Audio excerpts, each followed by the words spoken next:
Hello everyone, welcome back to the channel. If you're new here, welcome. I have a very bizarre update to the last two videos we did where we were talking about a Virginia group named the Virginia Kekoas and a potential maybe Whitmer type scheme that was going on there. Before I get into the update, I just want to say I want to apologize in advance if I seem, a little less high energy or like than I usually am, because I'll have you guys know I am on day one of a caffeine fast. I'm trying to give up coffee, but like your girl has been drinking coffee every single day since I was in kindergarten because I'm Italian. Well, half German, half Italian, but I was raised by the Italians. So every day from the time I'm in kindergarten, I had coffee for breakfast because my grandparents would give me, when I was in kindergarten, coffee and buttered crackers. And then I would get to hear them talk about World War II and the Great Depression. So I'm used to drinking coffee. I'm used to having caffeine, and I just feel really weird not having my coffee. I've tried this before, to be fair. You guys know this. I've tried going without caffeine, and I think the longest I was able to do it was like 3 or 4 days before I just gave up and went back to the coffee. I also didn't feel like really getting ready today or like doing my hair, so I just put it in a braid, and you're just gonna have to deal with it because I have no coffee. So think about what I'm struggling with at this moment. I do have a headache though. Like I have noticed that. I tried to drink like a chai tea, but I just don't like tea. I don't know how you guys drink tea. This is like an English thing or something of this nature where you guys like to drink like crappy tasting water? It's just, there's nothing appealing about tea to me. I even use my favorite clover honey in the tea, and I couldn't even drink the whole tea. And so I feel like I didn't get any caffeine at all, and it's just like not a good day. But let's go ahead. Enough talk of me and my caffeine fasting problems. I want to get to this very bizarre update to the story we've been covering. This is coming from Ford Fischer News to Share.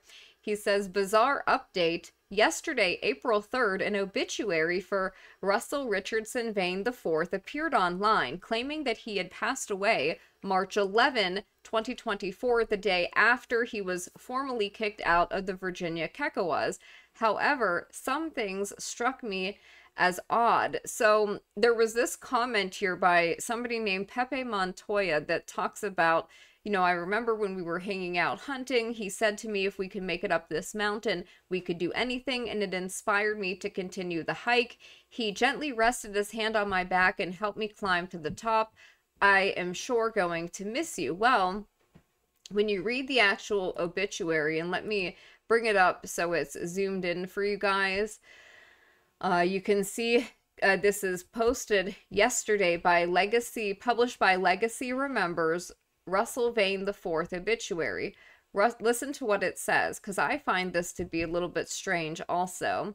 Russell Richardson Vane IV passed away March 11, 2024 in Vienna, Virginia at the age of 41. He was born March 20, 1982 in Vienna. Russell was a computer consultant and a devout follower of Jesus. He was the son of Russell III, that is, of course, confirmed, and Linda, and the father of Russell V and James Thomas. During his life, he was known for his bravery and outspoken nature. And now look at this part here. Russell struggled with a disability that impacted his brain and perception of reality. Despite his challenges, he was cherished by the few who knew him well and his immediate family. His ashes were placed near Chapawamsett Creek in Prince William, Virginia. Memorial services honoring Russell's life were held in Prince William Park on his birthday, March 20th. He will be deeply missed by all who knew them, and you can actually plant a tree in his memory there. So continuing on, Ford says, while the photo and family information are accurate, quote, Russell struggled with a disability that impacted his brain and perception of reality is a bizarre line to include in an obituary, paired with no mention of his military service, which I have confirmed in court records. I absolutely agree. I thought it was very strange. And I feel like there's something more going on here. He says Russell Vane IV, aka Duke, read Eddie Ray, aka Ice's final message to him, or he read Ice's final message to him at 8:29 a.m. on March 11th, the day of his death, per the obituary. However, his Facebook profile picture, redaction mine, changed on April 1st, the day of my reporting. So adorable, wrote his mother, Linda. So this is very interesting because what it suggests, in fact, is that something may be going on to where perhaps this gentleman was exposed. Perhaps he didn't expect this Virginia group to go public with his identity and so quickly.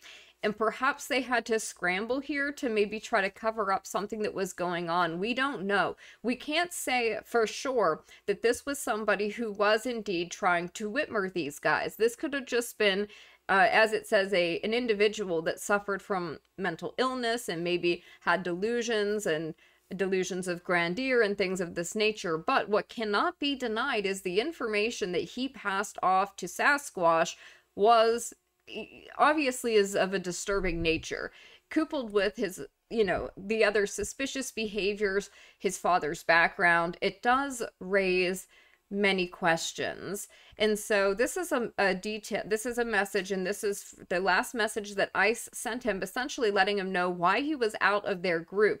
It says, as far as why you are out, I'll list. So, it's very small print. I don't have my glasses on. Forgive me. I'm going to have to kind of hunch forward here. If I look like a grandma in the process, just bear with me.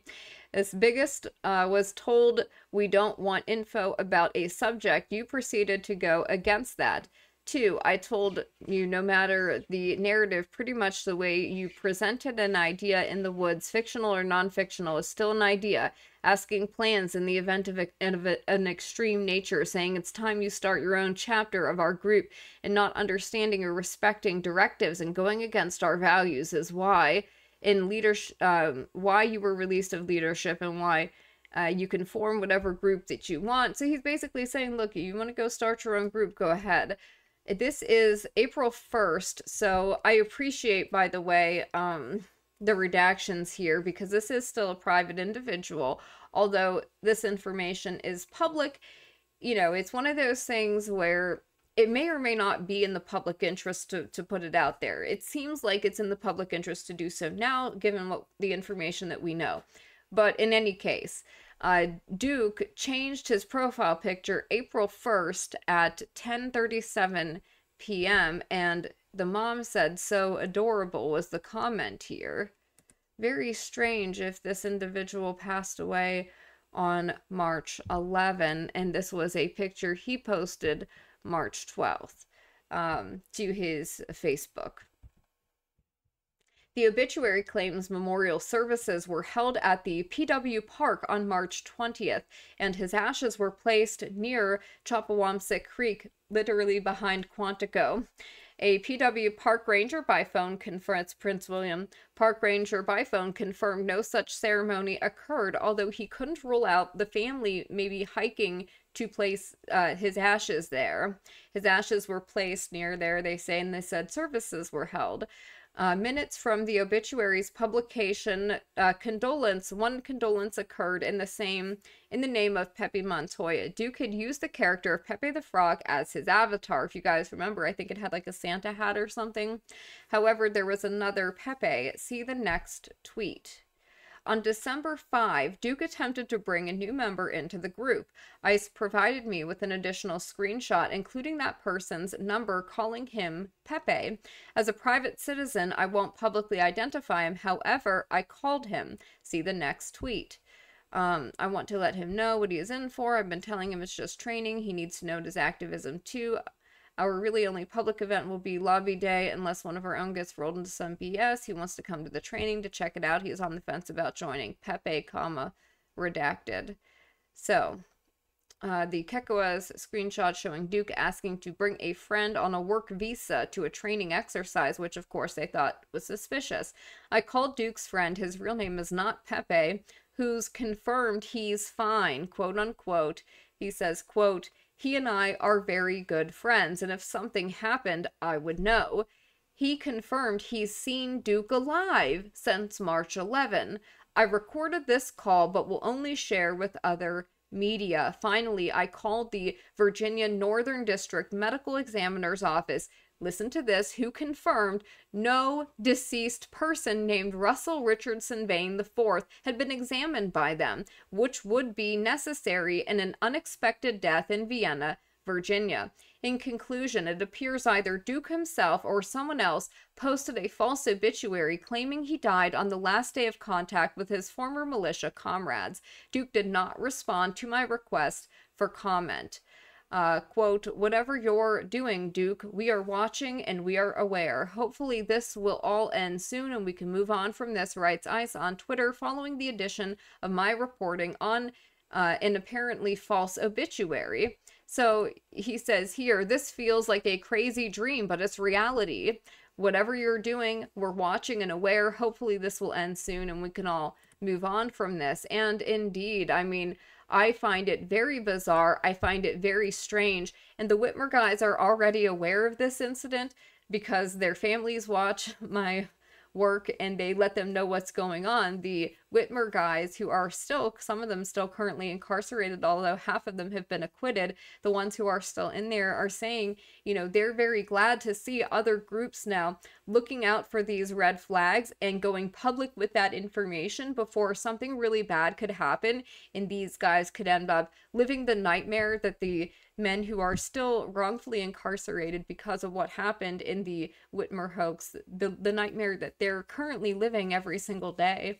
So that's it. That's all I have for now on this story. A very strange chapter, a strange update. And I'm wondering, what do you guys think of this? What do you make of this information? And I will continue to keep you posted with any updates I get, as this is, you know, my area, which is very strange. So I hope you guys have a good day, and I'll see you later.